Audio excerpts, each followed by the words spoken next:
சராசரங்களையும் அதில் உள்ள அனைத்தையும் படைத்து பரிபாலித்து பக்குவப்படுத்தி வளர்த்து இயக்கிக் கொண்டிருக்கக்கூடிய அல்லாஹ்வுக்கே எல்லாம் புகழும். அவனால் படைக்கப்பட்ட எல்லா படைப்பினங்களின் மீதும் அவனால் அனுப்பப்பட்ட எல்லா நபிமார்களின் மீதும் அந்த நபிமார்களை உண்மையாக பின்பற்றிய எல்லா நல்லடியார்களின் மீதும் எம்முடைய இறுதி தூதர் ரஹ்மத்துல் ஆலமீன் ரசூலே கரீம் முஹம்மது முஸ்தபா ஹபீப் ஸல்லல்லாஹு அலைஹி வஸல்லம் அவர்களின் மீதும் அவர்களை உண்மையாக உறுதியாக உயிரினும் மேலாக நேசித்து பின்பற்றி வாழ்ந்த கண்ணிய உத்தம உன்னத தோழர்களான சஹாபாக்களின் மீதும் இந்த மார்க்கத்தை எம்மிடம் கொண்டு வந்து சேர்ப்பதற்காக தன்னுடைய வாழ்க்கையை அர்ப்பணம் செய்த தாபியீன்கள் தாபியீன்கள் இமாம்கள் பின்தொடர்ந்து வந்த எல்லா நல்லடியார்களின் மீதும் குறிப்பாக அல்லாஹ்வால் கடமையாக்கப்பட்ட நோன்பை நோற்று அவனால் மார்க்கமாக்கப்பட்ட இந்த ஜும்மாவுடைய தொழுகையை தொழுவதற்காக இங்கே ஒன்றாக அமர்ந்திருக்கக்கூடிய நம் அனைவரின் மீதும் அகிலங்களின் அதிபதி அல்லாஹ்வின் அன்பும் அருளும் அரவணைப்பும் அமைதியும் அபிவிருத்தியும் என்றென்றும் ஏற்படட்டுமாக. அல்லாஹ் சுப்ஹானஹு வ தஆலா நம் அனைவரையும் இணை வைத்தல், பெரும்பாவங்கள், பிதாத்துகள், அனாச்சாரங்கள், மூடப்பழக்க வழக்கங்கள், தாங்க முடியாத கஷ்டங்கள், தீர்க்க முடியாத நோய்கள் ஆகிய அனைத்தையும் விட்டு பாதுகாத்து நம்மை ஈமான் கொண்டவர்களாக, இஹ்லாஸ் உடையவர்களாக, தொழுகையாளிகளாக, நோன்பாளிகளாக, தான தர்மம் வழங்கக்கூடியவர்களாக, ஹஜ்ஜையும் உம்ராவையும் நிறைவேற்றுவதற்கு பாக்கியம் பெற்றவர்களாக, நிலையான நற்குணத்தின் மீது நிலைத்து நிற்பவர்களாக என்னையும் உங்களையும் உலக முஸ்லிம்களையும் ஆக்கியவர் புரிவானாக. ரப்பி இஷ்ரஹ் லி ஸத்ரி வ யஸ்ஸிர் லி அம்ரி வஹ்லுல் உக்தத்தம் மின் லிசானி யஃகஹு கௌலி. அன்புள்ள எல்லாம் வல்ல அல்லாஹ்வின் நல்லடியார்களே, இஸ்லாமிய சகோதரர்களே, பெரியவர்களே, அல்லாஹ்வுடைய அருள் மழை என பொழிகின்ற ரமதானுடைய மாதத்தினுடைய இறுதி ஜும்மாவில் நாம் எல்லாம் இருந்து கொண்டிருக்கிறோம். இந்த நேரத்தில் இன்னும் ஒரு சில தினங்களில் ரமதான் நம்மை விட்டு பிரிய காத்திருக்கிறது. இப்போதுதான் ரமதானை அடைந்தது போன்று இருக்கிறது. இவ்வளவு சீக்கிரமாக வேகமாக ரமதான் நம்மை விட்டு பிரிவதற்கு காத்திருக்கிறது. அப்படிப்பட்ட இந்த ரமதானுடைய மாதத்தில் நோன்பு வைத்திருக்கிறோம். கிட்டத்தட்ட 24 நோன்புகளை பூர்த்தி செய்துவிட்டு 25வது நோன்பில் இருக்கிறோம். இப்படியான தருணத்தில் நோன்பு நம்மிடத்திலே என்ன எதிர்பார்க்கிறது என்கின்ற ஒரு சில தகவலை உங்களிடத்திலே பகிர்ந்து கொள்ளலாம் என்று விரும்புகிறேன். அன்பான சகோதரர்களே, பெரியவர்களே, இந்த நோன்பை பொறுத்தவரை அல்லாஹ் சுப்ஹானஹு வ தஆலா இந்த நோன்பை ரசூலுல்லாஹி ஸல்லல்லாஹு அலைஹி வஸல்லம் அவருடைய உம்மத்திற்கு மட்டும் மார்க்கமாக்கிய கடமையாக்கிய ஒரு வணக்கம் கிடையாது. அல்லாஹ்வுடைய தூதர் ஸல்லல்லாஹு அலைஹி வஸல்லம் அவர்களுக்கு மட்டும் மார்க்கமாக்கிய கடமையாக்கிய ஒரு இபாதத் இந்த நோன்பு கிடையாது. அல்லாஹ்வுடைய தூதருக்கு முன்பாக இருந்த சமூக மக்களுக்கும் அல்லாஹ் சுப்ஹானஹு வ தஆலா இந்த நோன்பை கடமையாக்கி இருக்கிறார். நமக்கெல்லாம் நன்றாக தெரிந்த அல் குர்ஆன் வசனத்தில் அல்லாஹ் சொல்லும் பொழுது, யா அய்யுஹல்லதீன ஆமனூ குதிப அலைக்குமுஸ் ஸியாம் கமா குதிப அலல்லதீன மின் கப்லிக்கும் லஅல்லகும் தத்தகூன். ஈமான் கொண்டவர்களே, உங்களுக்கு முன்னால் இருந்த சமூகத்தின் மீது எப்படி நோன்பு கடமையாக்கப்பட்டதோ அதே போன்று உங்கள் மீதும் நோன்பு கடமையாக்கப்பட்டிருக்கிறது என்று அல்லாஹ் சொல்வதன் மூலமாக இந்த நோன்பு முன்னால் இருந்த சமூக மக்களுக்கும் கடமையாக இருந்திருந்தது என்பதை நம்மால் புரிந்து கொள்ள முடிகிறது. அல்லாஹ்வுடைய தூதர் ஸல்லல்லாஹு அலைஹி வஸல்லம் அவர்கள் சொல்கிறார்கள், அஃதலு சியாமி வ சியாமு தாவூத். நோன்பிலேயே சிறந்த நோன்பு தாவூத் அலைஹிஸ்ஸலாம் அவர்கள் நோற்ற நோன்பு என்று சொல்கிறார்கள். தாவூத் அலைஹிஸ்ஸலாம் அவர்கள் ஒரு நாள் நோன்பு வைப்பார்கள், ஒரு நாள் நோன்பை விட்டு விடுவார்கள், மறுநாள் நோன்பு வைப்பார்கள், அடுத்த நாள் நோன்பை விட்டு விடுவார்கள். இப்படி ஒரு நாள் விட்டு விட்டு நோன்பு பிடிக்கக்கூடிய வழமை உள்ளவர்களாக தாவூத் அலைஹிஸ்ஸலாம் அவர்கள் இருந்தார்கள் என்பதை அல்லாஹ்வுடைய தூதர் சொல்வதன் மூலமாக தாவூத் அலைஹிஸ்ஸலாமுடைய காலத்திலும் இந்த நோன்பு கடமையாக்கப்பட்டிருந்தது என்பதை நம்மால் புரிந்து கொள்ள முடிகிறது. அதே போன்று ரசூலுல்லாஹி ஸல்லல்லாஹு அலைஹி வஸல்லம் அவர்கள் மதீனாவுக்கு வந்து பார்க்கிறார்கள். அங்கே யூதர்கள் முஹர்ரம் மாதம் 10ஆம் நாள் ஆஷுரா நோன்பை பிடிக்கக்கூடியவர்களாக இருந்திருப்பதை பார்க்கும் பொழுது யூதர்களுக்கும் நோன்பு வைக்கக்கூடிய அந்த வழமை இருந்திருக்கிறது என்பதை நம்மால் புரிந்து கொள்ள முடியும். அப்படிப்பட்ட இந்த நோன்பை நாம் நோன்பாளிகளாக கடந்து கொண்டிருக்கிறோம். ஆனால் இந்த நோன்பினுடைய ஒரு சிறிய வரலாறு, இந்த நோன்பு எப்படி எல்லாம் நமக்கு கடமையாக்கினான் என்கின்ற ஒரு சின்ன வரலாறை நாம் தெரிந்து கொள்ள வேண்டும். அல்லாஹ்வுடைய தூதர் ஸல்லல்லாஹு அலைஹி வஸல்லம் அவர்கள் மதீனாவுக்கு ஹிஜ்ரத் வந்து பார்க்கிறார்கள். அங்கே யூதர்கள் முஹர்ரம் மாதம் 10ஆம் நாள் நோன்பு வைக்கக்கூடியவர்களாக இருக்கிறார்கள். அதை பார்த்த அல்லாஹ்வுடைய தூதர் சஹாபாக்களிடம் கேட்கிறார்கள், ஏன் இந்த நாள் யூதர்கள் நோன்பு பிடிக்கிறார்கள் என்று கேட்கும் பொழுது சஹாபாக்கள் சொல்லுகிறார்கள், ஃபிரௌனுடைய கெடுபிடியிலிருந்து, ஃபிரௌனுடைய கொடுமையிலிருந்து, சர்வாதிகாரத்திலிருந்து அல்லாஹ் மூசா அலைஹிஸ்ஸலாம் அவருக்கு வெற்றி தந்த நாள் இந்த நாள். பிறவுடைய இடைவெளியிலிருந்து பாதுகாக்கப்பட்ட ஒரு நாள் இந்த நாள். அந்த நாளை நினைவு கூறும் விதமாக, அந்த நாளை கொண்டாடும் விதமாக இவர்கள் நோன்பு பிடிக்கிறார்கள் என்று அல்லாஹ்வுடைய தூதத்திலே சொல்லும் பொழுது அல்லாஹ்வுடைய தூதர் ஸல்லல்லாஹு அலைஹி வஸல்லம் அவர்கள் சொல்கிறார்கள், யூதர்களை விட மூசா அலைஹிஸ்ஸலாம் அவர்களுக்கு மிகவும் நெருக்கமானவர்கள் நாம் தான். யூதர்களை விட மூசா அலைஹிஸ்ஸலாம் அவர்களுக்கு மிகவும் நெருக்கமானவர்கள் நாம் தான். எனவே எல்லோரும் முஹர்ரம் மாதம் 10ஆம் நாள் ஆஷூராவுடைய நாளில் நோன்பு வைக்க வேண்டும் என்று முதலில் நமக்கு அல்லாஹ்வுடைய தூதர் கடமையாக்கிய நோன்பு, ரமதானுடைய நோன்புக்கு முன்னால் நமக்கு கடமையாக்கப்பட்ட நோன்பு என்பது முஹர்ரம் மாதம் 10ஆம் நாள் இருக்கக்கூடிய ஆஷூரா நோன்பு தான். பிறகு அல்லாஹ் சுப்ஹானஹு வ தஆலா ரமலானுடைய நோன்பை கடமையாக்குகிறார். ரமலானுடைய நோன்பை கடமையாக்கும் பொழுது எப்படி நமக்கு சட்டத்தை சொல்லுகிறார் என்று சொன்னால், ரமலானுடைய காலத்தில் நோன்பு வைக்க வேண்டும். யாருக்கு விருப்பம் இருக்கிறதோ அவர்கள் நோன்பு பிடிக்கலாம். விருப்பம் இல்லாதவர், நோன்பு பிடிப்பதற்கு விருப்பம் இல்லாதவர் ஒரு ஏழைக்கு உணவளித்து விட வேண்டும். ஒரு ஏழைக்கு உணவளித்து விட்டு நோன்பு பிடிப்பதை விட்டு விடலாம் என்று அல்லாஹ் சுப்ஹானஹு வ தஆலா சட்டத்தை சொல்லுகிறார். பிறகு அல்லாஹ் சுப்ஹானஹு வ தஆலா அல் குர்ஆனிலே ஷஹீத மின்கும் ஷஹர ஃபல்யசும்ஹு, யாரெல்லாம் உங்களில் அந்த மாதத்தை அடைகிறீர்களோ, யாரெல்லாம் உங்களில் அந்த மாதத்தை அடைகிறீர்களோ அவர்கள் அனைவரும் கட்டாயம் நோன்பு பிடிக்க வேண்டும் என்ற குர்ஆன் வசனத்தை இறக்கியதற்கு பின்னால் எல்லோரும் நோன்பு பிடிக்க வேண்டும் என்ற அந்த அமல், அந்த இபாதத் நமக்கு கடமையாக்கியது. அல்லாஹ்வுடைய தூதர் முன்னர் கடமையாக்கிய அந்த முஹர்ரம் மாதம் 10ஆம் நாள் ஆஷூராவுடைய அந்த நோன்பை சுன்னத்தே முஅக்கதா, வலியுறுத்தப்பட்ட சுன்னத் என்ற நிலைக்கு மாற்றி வாஜிப் என்கின்ற நிலையில் இருந்த அதனை தளர்த்தி ரமதானுடைய நோன்பை கட்டாயம் அனைவரும் பிடிக்க வேண்டும் என்கிற சட்டம் வருகிறது. அதே போன்று இந்த நோன்பு முதலில் நமக்கு எப்படி கடமையாக்கப்பட்டது என்று சொன்னால், ஒருவர் சஹர் செய்ய வேண்டும். சஹர் செய்துவிட்டு இஃப்தார் வரை, மகரிப் வரை அவர் தூங்கக்கூடாது. மகரிப் வரை அவர் தூங்கக்கூடாது. ஒருவேளை அவர் தூங்கிவிட்டால் அவர் மகரிபுக்கு நோன்பு திறக்க முடியாது. அந்த நோன்பை அவர் தொடர வேண்டும். இரவு முழுவதும் நோன்பு வைக்க வேண்டும். மறுநாளும் நோன்பு வைக்க வேண்டும். அடுத்த நாள் மகரிபுக்கு தான் அவர் நோன்பு திறக்க முடியும். இதுதான் முதலில் நோன்பில் அல்லாஹ் சுப்ஹானஹு வ தஆலா நமக்கு தந்திருந்த ஒரு கடமையாக இருந்தது. ஒரு நபித்தோழர் இவ்வாறு நோன்பு பிடித்துக் கொண்டு அசருடைய நேரத்திலே வீட்டிற்கு வருகிறார். வந்து உண்பதற்கு ஏதாவது இருக்கிறதா என்று கேட்கிறார். மனைவி சொல்லுகிறார், நம்முடைய வீட்டில் எதுவும் இல்லை, அக்கம் பக்கத்து வீட்டில் சென்று நான் ஏதாவது இருக்கிறதா என்று பார்த்து விட்டு வருகிறேன் என்று சொல்லும் பொழுது மனைவி செல்கிறார்கள். மனைவி போயிட்டு சென்று வருவதற்குள் அந்த தோழர் உறங்கி விடுகிறார். நபித்தோழர் நோன்பு வைத்திருந்த அந்த தோழர் உறங்கி விடுகிறார். மகரிபுக்கு முன்பார், அதாவது இஃப்தாருக்கு முன்பு உறங்கினாலும் நோன்பை திறக்க முடியாது. வேறு வழி இல்லாமல் அவர் இரவும் நோன்பை தொடர்கிறார். மறுநாளும் நோன்பை தொடர்கிறார். மறுநாள் நோன்போடு அவர் வேலைக்கு செல்லும் பொழுது அங்கே மயக்கம் போட்டு கீழே விழுந்து விடுகிறார்.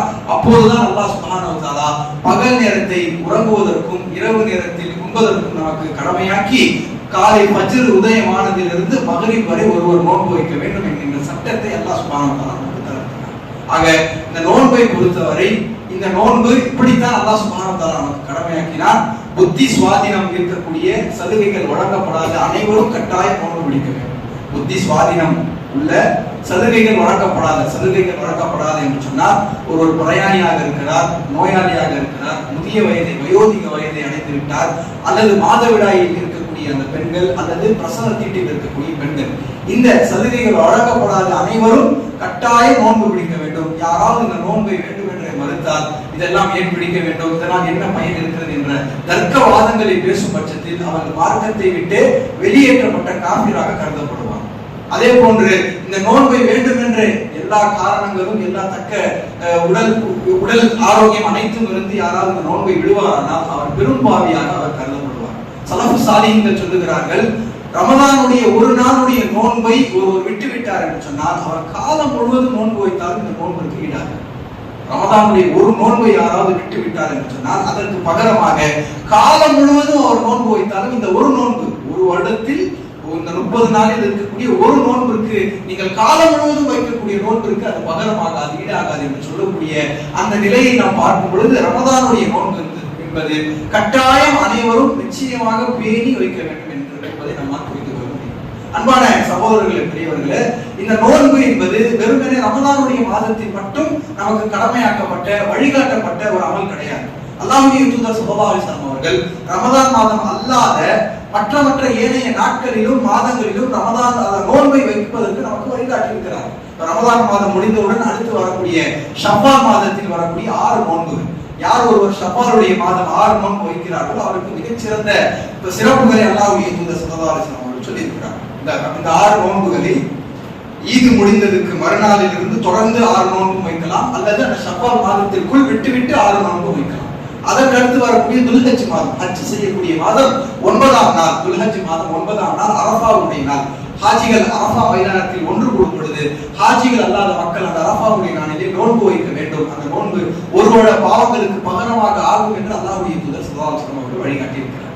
அதற்கு அடுத்து வரக்கூடிய முஹர்ரம் மாதம், முஹர்ரம் மாதம் 10ஆம் நாள் ஆஷுரா நோன்பை மூசா அலைஹிஸ்ஸலாம் ஃபிரௌனிடமிருந்து வெற்றி கொள்ளப்பட்ட அந்த நாளை நினைவு கூறும் விதமாக அல்லாஹ்வுடைய தூதர் வலியுறுத்தப்பட்ட சுன்னத்தாக அந்த நோன்பை நோக்க வேண்டும் என்று சொல்லி அவர்கள் மௌத்தாவதற்கு 1 வருடத்திற்கு முன்னால் அடுத்த ஆண்டு நாம் உயிரோடு இருந்தால் 10ஆம் நாள் மட்டும் நோன்பு வைக்க மாட்டேன், 9ஆம் நாளும் சேர்த்து வைப்பேன். ஏன்?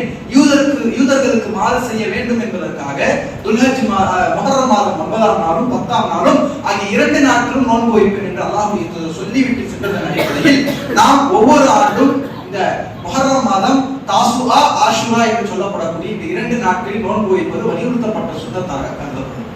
அதற்கு அடுத்தபடியாக பொதுவாக ஒவ்வொரு வாரமும் திங்கட்கிழமை வியாழக்கிழமை வைக்கக்கூடிய நோன்பு, திங்கட்கிழமையும் வியாழக்கிழமையும் ஒவ்வொரு வாரமும் அல்லாஹ்வுடைய தூதர் நோன்பு வைப்பதற்கு வழிகாட்டி இருக்கிறார். வியாழக்கிழமை அன்றுதான் ஒரு அடியானுடைய அமல் அல்லாஹ்விடத்திலே அங்கீகரிக்கப்படும், உயர்த்தப்படும். அந்த நாளில் நான் நோன்பாளியாக இருக்க வேண்டும் என்று ஆசைப்படுகிறேன் என்று அல்லாஹ்வுடைய தூதர் ஸல்லல்லாஹு அலைஹி வஸல்லம் அவர்கள் வியாழக்கிழமை அன்று நோன்பு வைக்கக்கூடிய அந்த நிகழ்வை நம்மால் பார்க்க முடியும். அதே போன்று ஒவ்வொரு மாதமும் வைக்கக்கூடிய 3 நோன்புகள், ஒவ்வொரு மாதமும் துறை 13, துறை 14, துறை 15 ஆகிய 3 நாட்கள் ஒருவர் நோன்பு வைப்பார் என்றால் ஒவ்வொரு மாதமும் தொடர்ச்சியாக அவர் அந்த மாதம் முழுவதும் நோன்பு வைத்தவரை போல ஆவார் என்று அல்லாஹ்வுடைய தூதர் ஸல்லல்லாஹு அலைஹி வஸல்லம் அவர்கள் சொல்லுகிறார்கள். அது மட்டும் அல்லாமல் இப்போ ரமதான் மாதத்திற்கு முன்னால் இருந்த ஷாபான் மாதம், ரமதானை வரவேற்கும் விதமாக அல்லாஹ்வுடைய தூதர் ஸல்லல்லாஹு அலைஹி வஸல்லம் அவர்கள் ஷாபான் மாதத்தில் நிறைய நோன்புகளை ஷாபான் மாதத்தில் வைத்திருக்கிறார்கள், வைக்க சொல்லி இருக்கிறார்கள் என்பதை நம்மால் பார்க்க முடியும். ஆக அன்பான சகோதரர்களே, பெரியவர்களே, நோன்புகள் இவ்வளவு விஷயங்கள் நமக்கு வழிகாட்டப்பட்டிருக்கிறது என்று சொன்னால் ரமதான் காலம் மட்டும் அல்லாமல் மற்ற ஏனைய காலங்கள், திங்கள் வியாழன் நோன்பு, ஒவ்வொரு மாதமும் 3 முறை நோன்பு, துல்ஹஜ் மாதத்தில் வைக்கக்கூடிய நோன்பு, முஹர்ரம் மாதத்தில் வைக்கக்கூடிய நோன்பு, ஷவ்வால் மாதம் வைக்கக்கூடிய நோன்பு, ஷாபான் மாதம் அதிகமாக வைக்கக்கூடிய நோன்பு, அல்லது தாவூத் அலைஹிஸ்ஸலாம் அவர்கள் நோன்பு வைத்தார்களே ஒரு நாள் விட்டு விட்டு வைக்கக்கூடிய அந்த நோன்பு, இத்தனை நோன்புகளை மார்க்கம் வழிகாட்டி இருக்கிறது என்பதன் மூலம் நாம் புரிந்து கொள்ள முடிகிறது. இஸ்லாம் சொல்லக்கூடிய மிக முக்கியமான கருத்து என்னவென்று சொன்னால், ஒரு முஸ்லிம் எப்போதும் நோன்போடு தன்னை ஈடுபடுத்திக் கொள்ள வேண்டும் என்பதனை இஸ்லாம் நமக்கு வலியுறுத்துகிறது. வெறும் ரமதான் மாதம் மட்டுமே அவன் நோன்பு வைக்கக்கூடியவனாக இருக்கக்கூடாது. ரமதான் மாதம் அல்லாத ஏனைய இத்தனை வழிகாட்டப்பட்டிருக்கிறது, இத்தனை காலங்களில் அவன் நோன்போடு தன்னை ஈடுபடுத்திக் கொள்ள வேண்டும். நோன்பு ஒரு முஸ்லிமோடு எப்போதும் இருந்து கொண்டே இருக்க வேண்டும் என்பதனை அல்லாஹ்வுடைய தூதர் ஸல்லல்லாஹு அலைஹி வஸல்லம் அவர்கள் இத்தனை விஷயங்களை நமக்கு வழிகாட்டியிருக்கிறார்.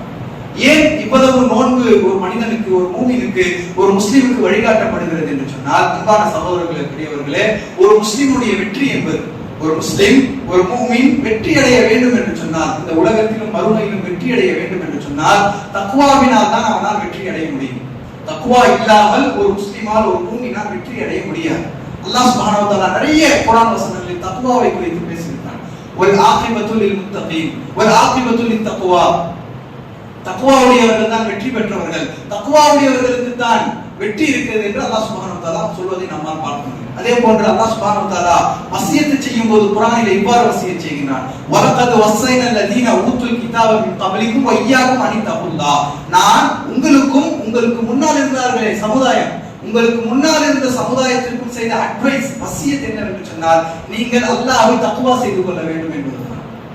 நீங்கள் அல்லாஹ்வை தக்வா செய்து கொள்ள வேண்டும் என்பதுதான் அல்லாஹ் சுப்ஹானஹு வ தஆலா நமக்கு முன்னால் இருந்த நபிமார்களுக்கும் அவருடைய சமுதாயத்திற்கும் செய்த மிக முக்கியமான அட்வைஸ், அறிவுரை என்னவென்று சொன்னால், நாம் தக்வாவுடைய மக்களாக மாற வேண்டும் என்பதுதான். இதிலிருந்து தக்வாவுக்கு அல்லாஹ் சுப்ஹானஹு வ தஆலா எவ்வளவு முக்கியத்துவத்தை கொடுக்கின்றார்.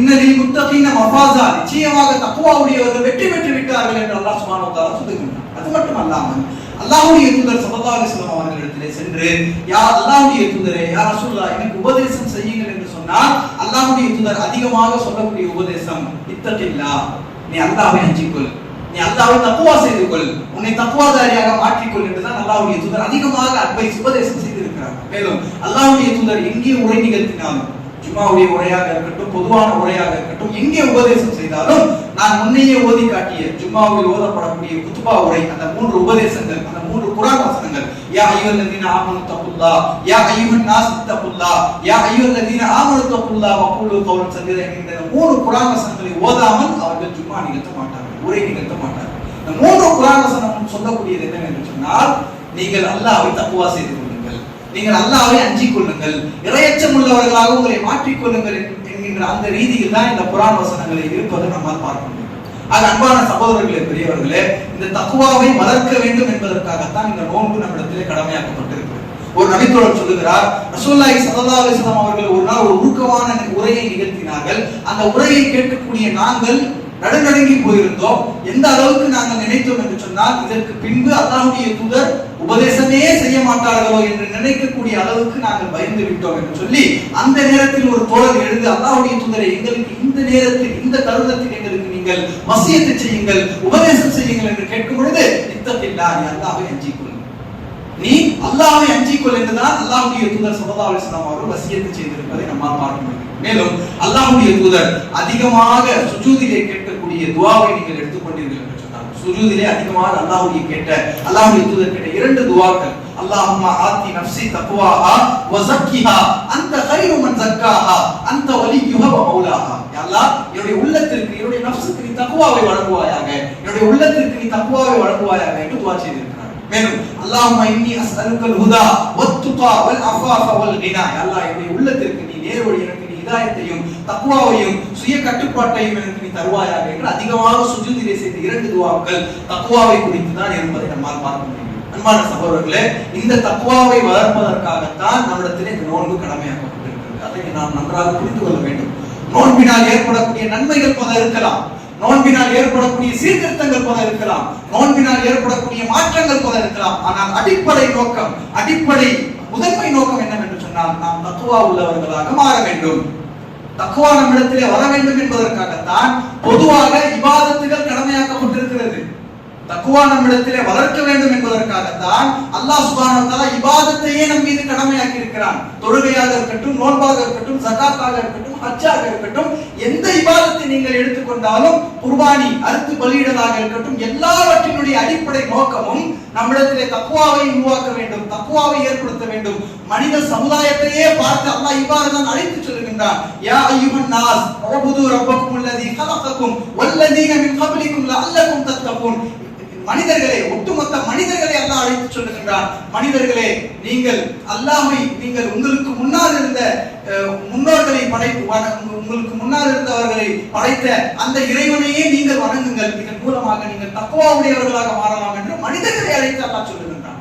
இத்தனை அம்சங்கள் நமக்கு தெரிவது என்னவென்று சொன்னால், நோன்பு கடமையாக்கப்பட்டதுடைய மிக முக்கியமான நோக்கம் நமக்கு தக்வாவை வளர்க்க வேண்டும் என்பதுதான், தக்வாதாரியாக நாம் மாற வேண்டும் என்பதுதான். அன்பான சகோதரர்களே, 24 நோன்புகளை கடந்து விட்டோம். 25வது நோன்பிலே நாம் எல்லாம் இருந்து கொண்டிருக்கிறோம். என்னிடத்திலும் உங்களிடத்திலும் நான் ஒரு கேள்வியை கேட்கிறேன். உங்களுக்கும் எனக்கும் தக்வா வந்திருக்கிறது என்று சொன்னால், தக்வாவை குறித்து அல்லாஹ்வுடைய தூதர் ஸல்லல்லாஹு அலைஹி வஸல்லம் அவர்கள் இந்த முஸ்லிம் சமூகத்திற்கு மிக முக்கியமான ஒரு உரையை நிகழ்த்தினார்கள். அதிலே சொன்னார்கள், நீங்கள் ஒருவருக்கொருவர் பொறாமை கொள்ளாதீர்கள். அல்லாஹ்வுடைய தூதர் முஸ்லிம் சமூகத்தை பார்த்து சொல்லுகிறார்கள், நீங்கள் ஒருவருக்கு ஒருவர் பொறாமை கொள்ளாதீர்கள், ஒருவருக்கு ஒருவர் பகைத்துக் கொள்ளாதீர்கள், ஒருவருக்கு ஒருவர் கோபித்துக் கொள்ளாதீர்கள், ஒருவர் இன்னொருடைய முகத்தை பார்த்தால் திரும்பிக் கொண்டு செல்லாதீர்கள், ஒருவர் இன்னொருடைய வியாபாரத்தை கவிழ்ப்பதற்காக அவருக்கு எதிராக வியாபாரம் தொடங்காதீர்கள், அல்லாஹ்வுடைய அடியார்களாக சகோதரர்களாக இணைந்திருங்கள்.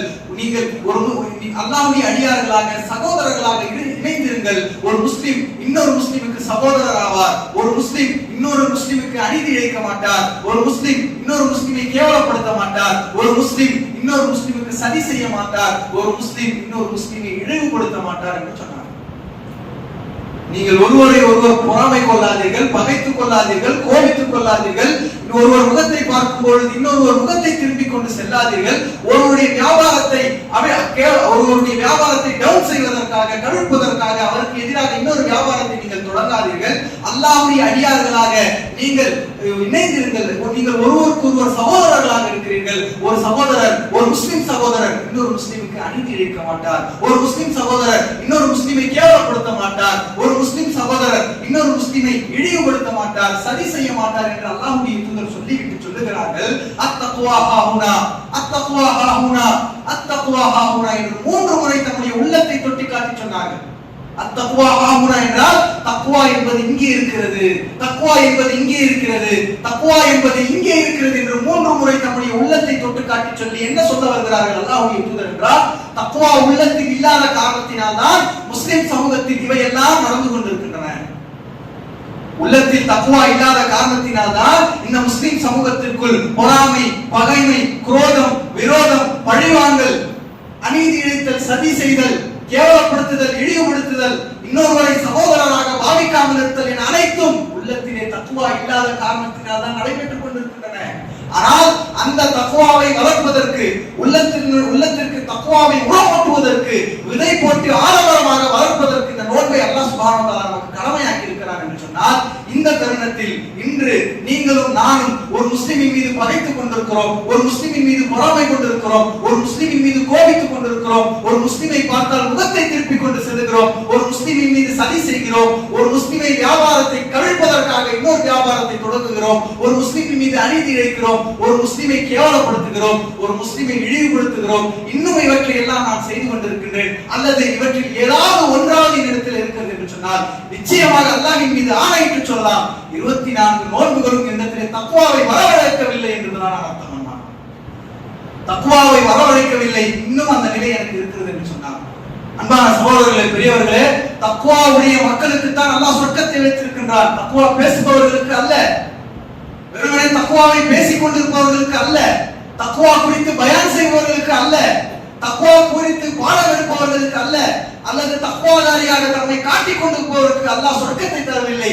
உள்ளத்தில் தக்வா உடையவர்களுக்கு தான் அல்லாஹ் சொர்க்கத்தை தந்திருக்கிறான். அல்லாஹ் சுப்ஹானஹு வ தஆலா மிக தெளிவாக சொல்லுகின்றான். சூரத்துல் ஆல இம்ரானிலே சொல்லுகின்றான், வஸாரிஉ இலா மக்ஃபிரத்தின் ரப்பிக்கும் வ ஜன்னத்தின் அர்துஹா ஸமாவாத்தி வல் அர்து உய்தத் லில் முத்தகீன். வானங்களையும் பூமியையும் விட விசாலமான சொர்க்கத்தையும் என்னுடைய மன்னிப்பையும் நான் உங்களுக்காக வைத்திருக்கிறேன். வானங்களையும் பூமியையும் விட விசாலமான சொர்க்கத்தையும் என்னுடைய மக்ஃபிரத் மன்னிப்பின் பக்கம் உங்களை அழைக்கிறேன், ஓடோடி வாருங்கள் என்று அல்லாஹ் சொல்லிவிட்டு உய்தத் லில் முத்தகீன், அந்த சொர்க்கம், அந்த மன்னிப்பும் அந்த சொர்க்கமும் யாருக்கு இருக்கிறது தெரியுமா? தக்வா உள்ளவர்களுக்கு இருக்கிறது.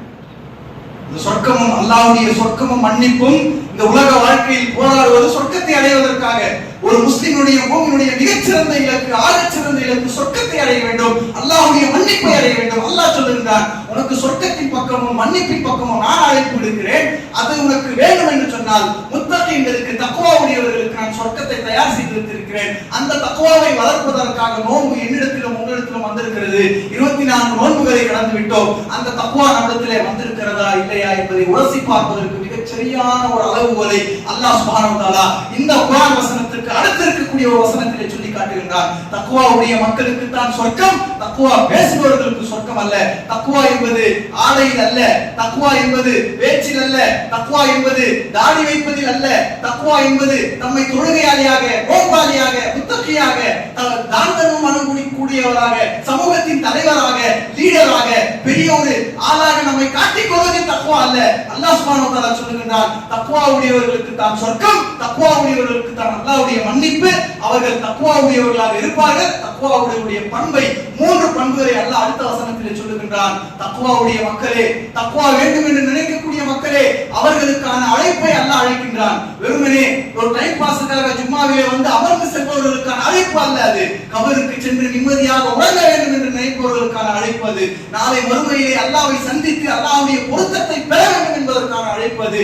நாம் அல்லாஹ் நமக்கு தந்திருக்கக்கூடிய இந்த நோன்பை நாம் சரியான முறையிலே நோற்று அதன் மூலமாக அல்லாஹ்வுடைய மன்னிப்பையும் சொர்க்கத்தையும் தக்வாவையும் அடைந்து கொள்ள வேண்டும் என்பதற்கான அழைப்பு. தக்வா உடையவர்களுக்கு தான் சொர்க்கம். தக்வா உடையவர்கள் எப்படி இருப்பார்கள் என்று அல்லாஹ் சொல்லுகின்றான். அல்லதீன யுன்ஃபிகூன ஃபிஸ் ஸர்ராஇ வத் தர்ரா, அவர்கள் கஷ்டமான நிலையிலும் செல்வமான நிலையிலும் அல்லாஹ்வுடைய பாதையிலே செலவு செய்வார்கள்.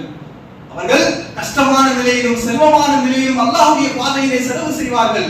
செல்வம் இருந்தால் செல்வம் இருக்கும், பணம் இருக்கும், ஆடம்பரம் இருக்கும், பொருளாதாரம் இருக்கும். அப்படி இருந்தாலும் அவர்கள் கர்வம் கொள்ளாமல், ஆணவம் கொள்ளாமல் அல்லாஹ்வுடைய பாதையிலே மக்களுக்கும் சமூகத்திற்கும் அல்லாஹ்வுடைய பாதையிலே தான தர்மங்களை செய்வார்கள். ஆனால் அல்லாஹ் செல்வத்தை பறித்து விட்டு ஏழ்மை நிலைக்கு தள்ளிவிட்டு கஷ்டமான நிலையை கொடுத்தாலும், ஏழ்மையான நிலையை கொடுத்தாலும் அந்த நிலையிலும் அல்லாஹ்வுடைய பாதையிலே அவர்கள் செலவு செய்வார்கள். தக்வாவுடைய மக்களுடைய பண்பு என்ன? அல்லாஹ் பணத்தை கொட்டோ கொட்டு என்று கொட்டினாலும் அல்லாஹ்வுடைய பாதையிலே தான தர்மங்களை செய்வார்கள். பணமே இல்லாத ஒரு சூழல் இருந்தாலும் அந்த நிலையில் அவரால் என்ன தர முடியுமோ அதை தருவார்கள். அல்லாஹ்வுடைய தூதர் ஸல்லல்லாஹு அலைஹி வஸல்லம் அவர்கள் சொன்னார்களே, செல்வமான ஒரு மனிதனை பார்த்து சொன்னார்கள், நீங்கள் பொறாமை கொள்ள வேண்டும் என்று சொன்னால் அந்த பொறாமை கொள்வதற்கு தகுதியானவர்கள் 2 பேர். அதில் ஒருவர் அல்லாஹ் அவருக்கு செல்வத்தை வழங்கி இருக்க, அல்லாஹ் அவருக்கு பொருளாதார விசாலத்தை தந்திருக்க, அந்த பொருளாதாரத்தை மக்களுக்காக, தீனிற்காக, நல்ல விஷயங்களுக்காக செலவு செய்கிறாரே, அவரை பார்த்து நீ பொறாமைப்படு என்று அல்லாஹ்வுடைய தூதர் நமக்கு வழங்கி இருக்கிறார்கள் அனுமதி. அப்படிப்பட்ட மக்கள் யார்? தக்வாவுடைய மக்கள். அதே போன்று தானத்திலேயே சிறந்த தானம், தர்மத்திலேயே சிறந்த தர்மம் எது தெரியுமா? அல்லாஹ் உனக்கு போதுமான அளவு பணம் தராமல், உனக்கு தேவையான அளவு மட்டும் பணம் இருந்து உன் செலவுக்காக மட்டுமே பணம் இருக்கும் பொழுது அதிலிருந்து நீ தர்மம் தருகிறாயே, அதிலிருந்து நீ செலவு செய்கிறாயே, அதுதான் தர்மத்திலேயே மிகச்சிறந்த தர்மம் என்று சொன்னார்களே. கஷ்டத்தில் இருப்பவனும் செலவு செய்வார், செல்வத்தில் இருக்கும் பொழுதும் அவர் செலவு செய்வார். இது தக்வாதாரியினுடைய முதல் பண்பு.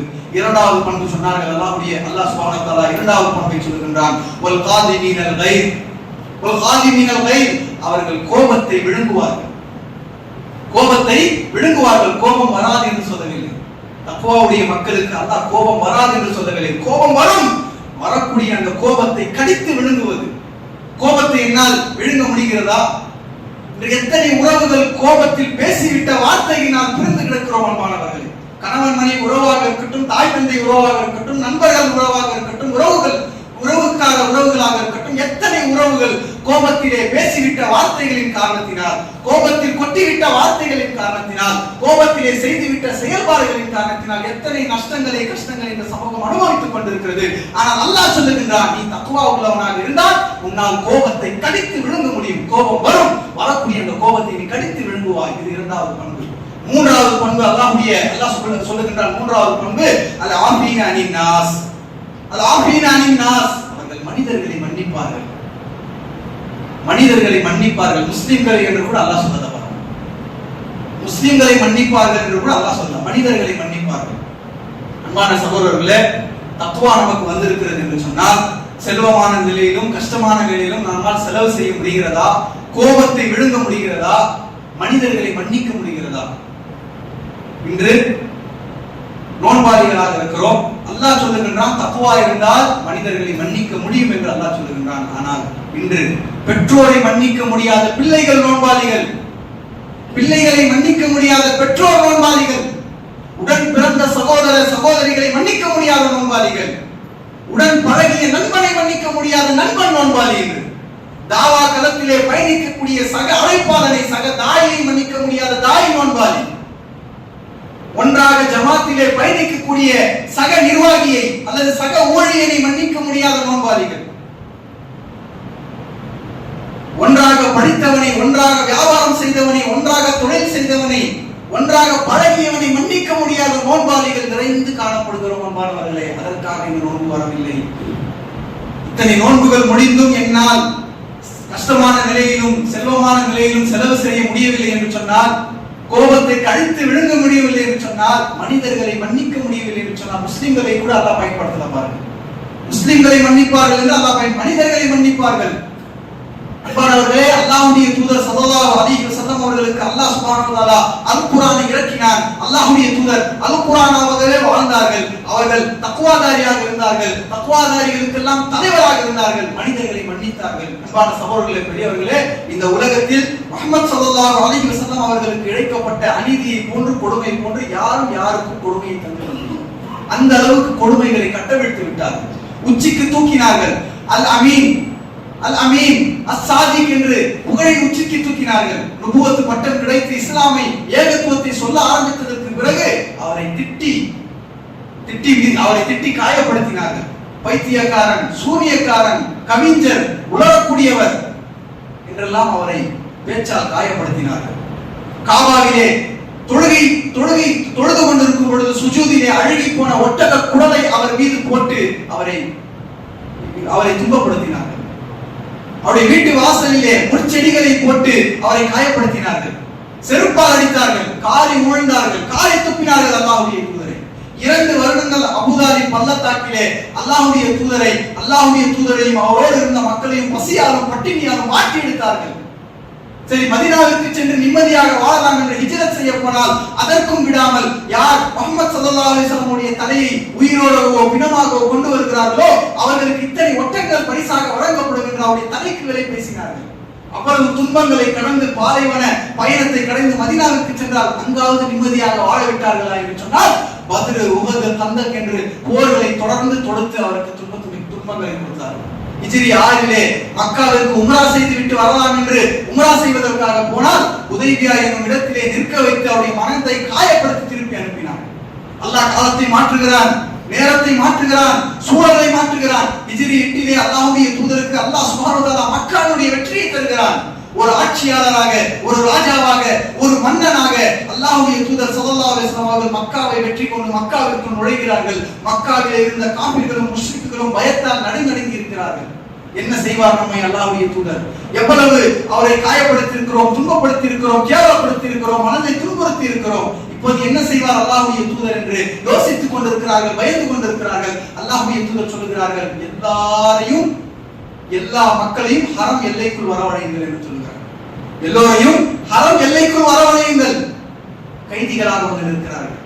எப்படி நிற்கிறார்கள்? கைதிகளாக இருக்கிறார்கள். அல்லாஹ்வுடைய தூதர் கேட்கிறார்கள், நான் என்ன செய்ய வேண்டும் என்று நீங்கள் நினைக்கிறீர்கள்? நான் என்ன செய்ய வேண்டும் என்று நீங்கள் நினைக்கிறீர்கள் என்று அல்லாஹ்வுடைய தூதர் கேட்ட பொழுது அந்த மக்கள் கெஞ்சுகிறார்கள். அல்லாஹ்வுடைய தூதர் முத்தகீன், தக்வாதாரிகளுக்கெல்லாம் தலைவர், சொர்க்கத்தினுடைய தலைவர். அல்லாஹ்விடத்திலே அது போன்ற ஒரு படைப்பு கிடையாது. வமா அர்சல்னாக இல்லா ரஹ்மத்துல் லில் ஆலமீன். அல்லாஹ்வுடைய தூதர் சொன்னார்கள், உங்களை எல்லாம் நான் மன்னித்து விட்டேன், நீங்கள் சுதந்திரவான்கள், இங்கிருந்து சென்று விடுங்கள். அல்லாஹ் யாரால் முடியுமா? மாணவர்கள் உள்ளத்தில் தக்குவா இருந்தா சிம்பிள், மன்னிச்சுட்டு போயிட்டே இருக்கும். அவர் எனக்கு எவ்வளவு பெரிய துரோகம் செய்து விட்டார் தெரியுமா? அவர் எனக்கு எவ்வளவு பெரிய மோசடி செய்து விட்டார் தெரியுமா?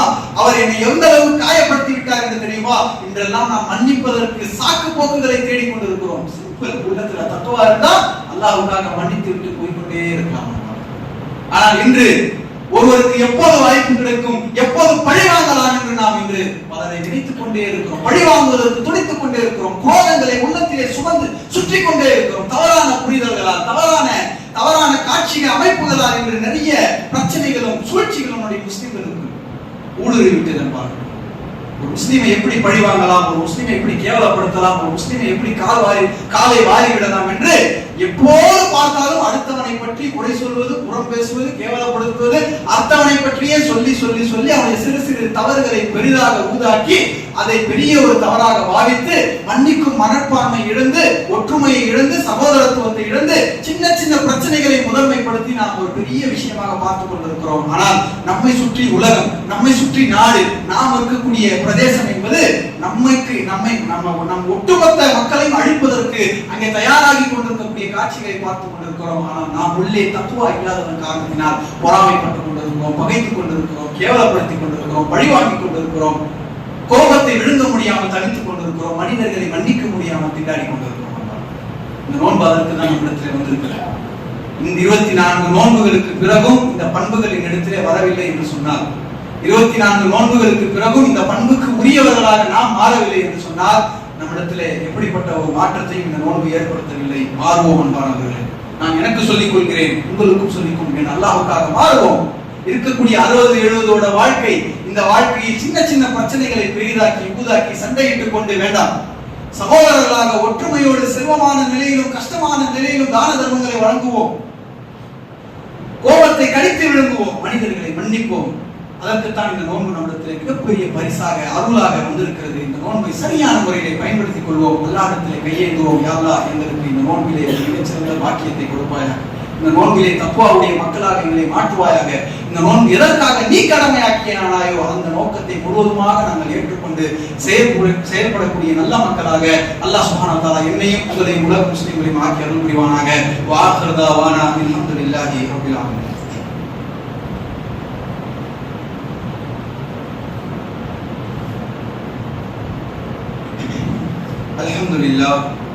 அல்ஹம்துலில்லாஹி ரப்பில் ஆலமீன்.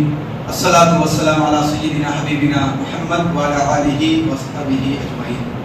அன்புள்ள சகோதரர்களே, பெரியவர்களே, அல்லாஹ் சுப்ஹானஹு வ தஆலா இந்த உலகத்திலே ஒரு முஸ்லிம் இப்படித்தான் வாழ வேண்டும் என்று நமக்கு வழிகாட்டி இருக்கிறார். அல்லாஹ்வுடைய தூதர் இப்படித்தான் ஒரு முஸ்லிம் வாழ வேண்டும் என்று நிறைய வழிகளை நமக்கு காட்டியிருக்கிறார். அதே நேரத்தில் எப்படியெல்லாம் அவன் வாழக்கூடாது, எப்படியெல்லாம் அவன் வாழ்க்கை அமையக்கூடாது என்பதையும் நமக்கு சொல்லி காட்டியிருக்கிறார். இப்படித்தான் பொருளாதாரத்தை ஈட்ட வேண்டும், இப்படித்தான் வியாபாரம் செய்ய வேண்டும், இப்படித்தான் நாம் நம்முடைய வரவு செலவுகளை வைத்துக் கொள்ள வேண்டும் என்று நிறைய நமக்கு நியதிகளை கற்றுத் தந்திருக்கிறார்கள்.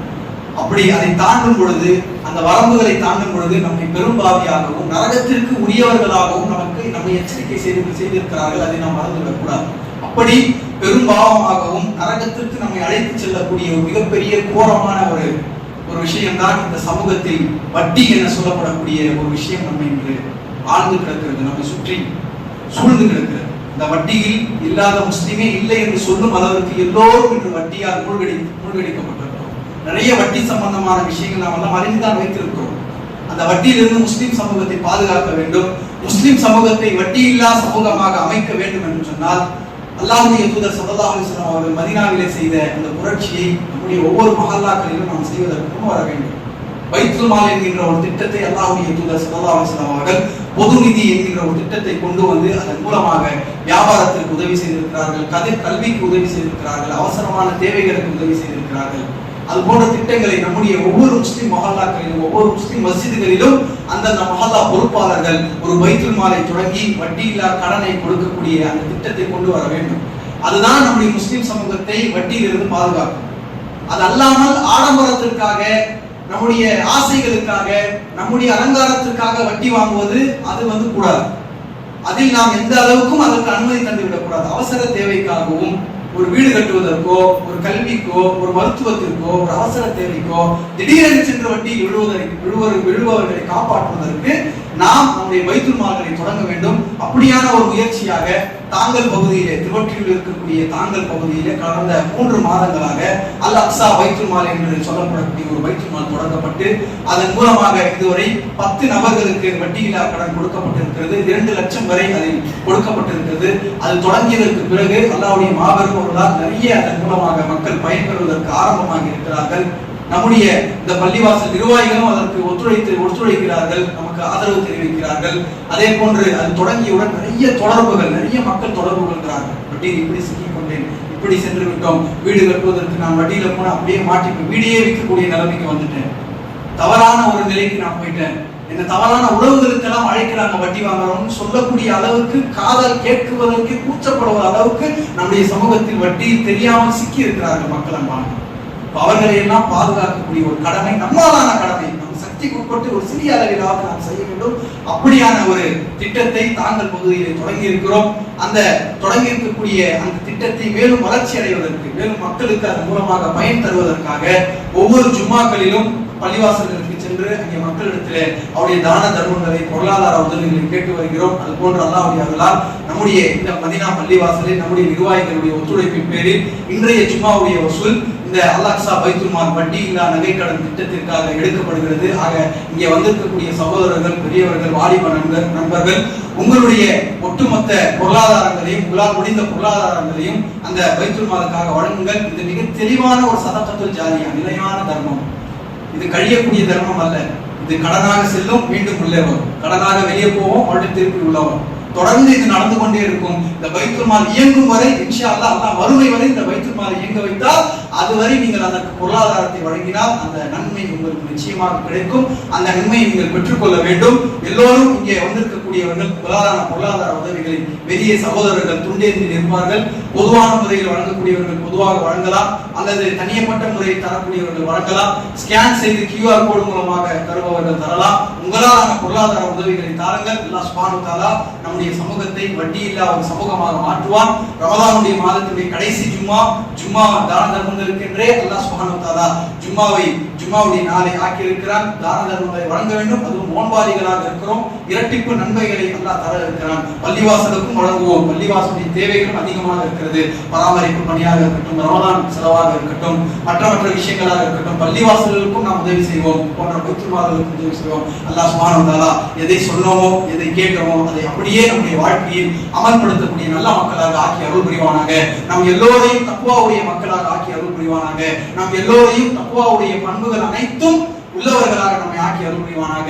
ரப்பனா லா துஆகிதுனா இன் நஸீனா வ அக்தானா ரப்பனா வலா தஹ்மில் அலைனா இஸ்ரன் கமா ஹமல்தஹு அலா அல்லதீன மின் قبلنا ربنا ولا تحملنا ما لا طاقة لنا به واعف عنا واغفر لنا وارحمنا أنت مولانا فانصرنا على القوم الكافرين ربنا ظلمنا أنفسنا وإن لم تغفر لنا وترحمنا لنكونن من الخاسرين اللهم ربنا آتنا في الدنيا حسنة وفي الآخرة حسنة وقنا عذاب النار سبحان ربك رب العزة عما يصفون وسلام على المرسلين والحمد لله رب العالمين ولذكر الله أكبر والله يعلم ما تصنعون.